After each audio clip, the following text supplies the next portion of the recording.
Peter Haas বাংলাদেশের রাজনীতিতে এই হাঁসের কিন্তু ব্যাপক ভূমিকা আছে। এটা পাতি হাঁস না, নীলা মার্কেটের অন্য হাঁস না, এটার নাম হচ্ছে পিটার হাস, মানে সাবেক মার্কিন রাষ্ট্রদূত। আওয়ামী লীগ সরকারের পতনের পেছনে মার্কিন ডিপ স্টেট কাজ করেছে, তথ্যপাত্র সামনে চলে এসেছে।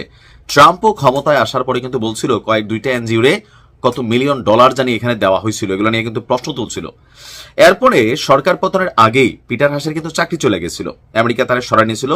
তো সরকার পতনের পর পিটার হাস আবার বাংলাদেশে আসছে, তবে তিনি কিন্তু মানে দৃশ্যত সরকারি কোনো ভূমিকাতে আসেন নাই। একটা কি বলা হয় যে একটা কোম্পানির, এলএনজি কোম্পানির প্রতিনিধি হিসাবে তিনি এই মুহূর্তে বাংলাদেশে কাজ করছেন। তবে তো এর মাঝখানে মার্কিন যুক্তরাষ্ট্রের যে সরকারের প্রতি নাখুশ অবস্থান এবং শুল্ক সহ অনেক ইস্যুতে প্রতিবেশী দেশ ভারতের সাথে যে শক্ত অবস্থা, সেখানে স্বাভাবিকভাবেই মার্কিন যুক্তরাষ্ট্রকে খুশি রাখতে সারা পৃথিবী চায়।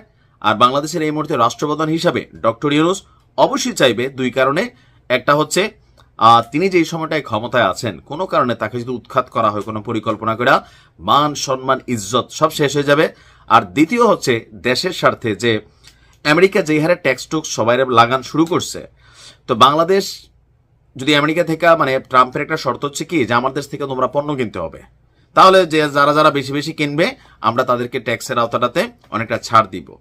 তো এর মাঝখানে এখন আলোচনায় আসছে যে সাবেক মার্কিন রাষ্ট্রদূত পিটার হাসের যেই প্রতিষ্ঠান, এলএনজি প্রতিষ্ঠান, সেই প্রতিষ্ঠান থেকে আপনার সরকার এলএনজি কিনছে। তো এরপরে বিষয়টা নিয়ে কিন্তু পত্রিকা আলোচনায় আসছে যে এলএনজি কেন পিটার হাসের প্রতিষ্ঠান থেকে কিনছে। এখানে আন্তর্জাতিক বেশ কয়েকটি কোম্পানি আছে। তা আমাদের অর্থ উপদেষ্টা তিনি তো বলছেন তিনি নাকি পিটার হাসের চিনেনি না, মানে এই যে অথর্ব টাইপ কথাবার্তা।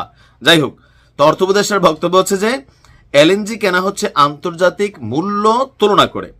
সাবেক মার্কিন রাষ্ট্রদূত পিটার হাসের প্রতিষ্ঠান দেখে না, যুক্তরাষ্ট্র, চীন, কাতার, সৌদি আরব, যে দেশই হোক দাম তুলনা করে কিনছি। এ সময় এর আগে সাবেক রাষ্ট্রদূত জেমস এফ মরিয়ার্টির সময় কি গার্মেন্টস দিয়ে দেওয়া হয়েছে, এমন প্রশ্ন তিনি আসলে তুলেছেন। তো বাংলাদেশ এবং যুক্তরাষ্ট্রের মধ্যে বাণিজ্য ঘাটতি কমাতে দীর্ঘমেয়াদী জ্বালানি আমদানি চুক্তি হয়েছে। এই চুক্তির আওতায় মার্কিন কোম্পানি এক্সিলারেট এনার্জি আগামী 15 বছর ধাপে ধাপে 1 লক্ষ কোটি টাকার এলএনজি সরবরাহ করবে বাংলাদেশকে। ঢাকায় রাষ্ট্রদূতের দায়িত্ব ছাড়ার পর ওই প্রতিষ্ঠানের স্ট্র্যাটেজিক অ্যাডভাইজার হিসাবে পিটার হাস এই মুহূর্তে কাজ করছে। এছাড়াও যুক্তরাষ্ট্রের সাথে সরকার ব্যবসা বাড়াইতে চায়, আমদানি বাড়াইতে চায়। কোন মেকানিজমে তা করা হবে সেটা বাণিজ্য মন্ত্রণালয়ের দায়িত্ব।